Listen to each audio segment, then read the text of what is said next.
I'm joined today by Ben Loryman from the Green Party. Good morning. Welcome, Ben. We will kick things off with an easy one. Tell us a bit more about your background and why people in Lincoln should be voting for you on June the 8th.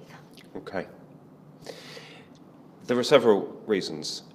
We are very worried about the state of our public services. The austerity has taken a terrible toll on social care and the NHS, and I personally think that the pressure on the acute sector has become dangerous, and I think I have a responsibility to say so. We're concerned about the effect that austerity has been having on the most vulnerable in our society. Homelessness has doubled, and we believe that we as a country have a responsibility to get the out of control housing market under control and to provide affordable homes for people to live in. And finally, the other important job I think we should be doing is putting the environment front and foremost in the election campaign, and I don't see any of the other parties doing that. So the Green Party has yet to gain an MP in Lincolnshire. You actually have just one MP overall. One MP for 1 million votes. That doesn't seem fair, really, does it? It's about 23,000 votes per Tory MP. So the first past the post system, something that you would... One of the reasons that I like PR is that it gives more people a voice in Parliament. If, say, for example, we had first past the post for constituency seats in Lincolnshire, but then one kind of top-up candidate for Lincolnshire to redress the balance, then all of those people probably who voted Labour would have a Labour MP for Lincolnshire, and that would increase the number of people who would speak up for them in Parliament from about 50% to about 75%. It's a good idea. Well, the latest polls show that the party is behind all major rivals, if we were going to have a look at the polls. And the party hasn't won any seats in the county council elections either. No. Some might see a vote for Green as perhaps a wasted vote. Is there any truth in that? The general election is a chance for people to express their views about the way the country should go. It's not like placing a bet on who's going to win the Grand National, and so we think people should vote for the parties that best express the policies that they think are right. So we think we are making an important contribution by allowing people to vote for Green policies. Let's move on to your sort of plans for the constituency. Presumably, as you mentioned before, environmental issues do make up part of your campaign. Which of these would you tackle first if you were to become MP for Lincoln? So we think that I actually quite like the Tory manifesto commitment to invest 600 million in electric vehicles. I think it's a really good idea. That's equivalent to about 25,000 Nissan Leafs. So and that would have. Do you drive an electric car yourself? I do drive a Nissan Leaf. Yes, it's great. I love it. I recommend it. If there's anybody out there who's looking at buying a new car, can I strongly recommend you consider looking at electrics and hybrids because they're great. Other makes are available too. Yes, indeed. So I think that's good, but it's most certainly not enough on its own. We need to ensure that our transport system encourages people to walk and cycle and use public transport as much as possible, and the opposite seems to be happening a lot of the time. So locally, what would your focus be in terms of transport systems? Well, we'd like to see more park and rides. At the moment, there's the congestion in Lincoln city centre is getting worse and worse, and you can't help feeling that building more car parks is probably not going to help. What would you propose perhaps for the next park and ride? I think as on the major approaches to the city. So one near the Carholm roundabout, one down near Pennells perhaps. One on the north side, perhaps one on the A15 side. I mean, if you look at other cities like York, they've got brilliant park and ride services that are really easy to use, and people use them without hesitation. There's also, big commercial opportunities for businesses around the park and ride. So we think it's got a lot to recommend it. Among the more controversial topics, particularly environmentally speaking for Lincoln and Lincolnshire, is the possibility of local areas being opened up to companies to exploration in fracking. Presumably this is something that you would be against? Yes, absolutely. The American Environmental Protection Agency was one of the first agencies that Trump gagged when he became president. They have done a very detailed piece of research looking at all the evidence on the risks of fracking, and they make some really interesting observations. Firstly, the fluid that they drive into the ground to split the rock and release the gas, 2% of that is chemicals, it's not all water. And a lot of the chemicals they use are known neurotoxins and carcinogens, and because you're driving this fluid into the ground under immense pressure, leaks are extremely common and they often reach the surface. And I really don't think we should be polluting our environment in that way. So would the Green Party put a stop to the current exploration? Yes, we're totally opposed to fracking. Okay. Some, including Lincolnshire County Councillors, have argued in the past that that hotels, for example, would not be enticed to invest in the area if they weren't easily able to access the grid. Do you recognise that there is a demand, an increasing demand for Lincoln's energy grid capacity, and what's the solution to that? Well, we think two things. We think that investing in renewables is the right way to go. So Germany, I believe, now manages to produce 85% of their electricity through renewables. We're 25th out of 27 in the European League table, and we produce kind of less than 15%. There's a huge amount we could do to produce more renewable energy, considering the wind and the seas that we have around us. So, for example, could we see sort of more wind farms in the Lincoln area and fields around Lincoln? I appreciate that beauty is in the eye of the beholder, and not everybody likes wind turbines. Personally, I can see several wind turbines out of my front window, and they make me happy. I like them, and I think that there is a case for people for us having more of them. There's also, the Prime Minister was right to put in the Conservative manifesto that there's scope for more offshore wind, which has been good for sort of creating jobs up in North Lincolnshire, and we'd certainly like to see more of that. But then there are other projects which the British would be uniquely suited to trying to make work, like tidal lagoons and wave energy. We think there's a lot that could be done that we're really not trying hard enough at the moment. Although the party's environmental priorities are an initial indicator, what other policies and stances set the party apart from other progressive parties? Why, for example, will the Green Manifesto pull voters away from, say, Labour, where certain commitments such as renationalisation of the railways and scrapping tuition fees are shared by both parties? Indeed. Or for the Conservatives, for that matter, who you've mentioned before, have a number of greener policies? Indeed, yes. I think that there are a lot of very interesting social policies in the Labour manifesto, and things that we would recognise as probably being a good idea, actually. Their environmental approach is a bit shakier, it has to be said. They would back airport expansion, for example. Now, a transatlantic flight burns an obscene amount of fuel, and we really need to think about reducing our travel and travelling more locally where we can. Airport expansion is the wrong way to go, and we remain opposed to it. You could have people switching over to electric vehicles, but if they do one extra transatlantic flight a year, all of that good work will be undone. So we're absolutely opposed to that. I think there is a misplaced concern in some quarters that the fact that we're standing is going to be taking other parties' votes.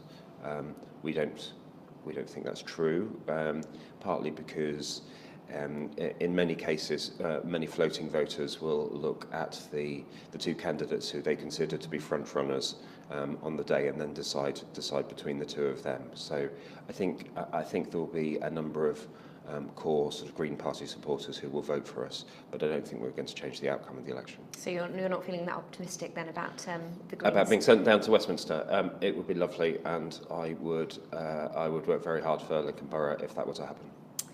What is the Green Party's official stance on Brexit, and would you support a second referendum? Gosh, it's a difficult one because the job of an MP is to represent their constituents, and the good people of Lincoln voted overwhelmingly in favour of Brexit. So personally, I think our focus should be on not making a pig's ear of it. There are so many enormous risks attached to this process. I've been working as an A&E consultant for 9 years.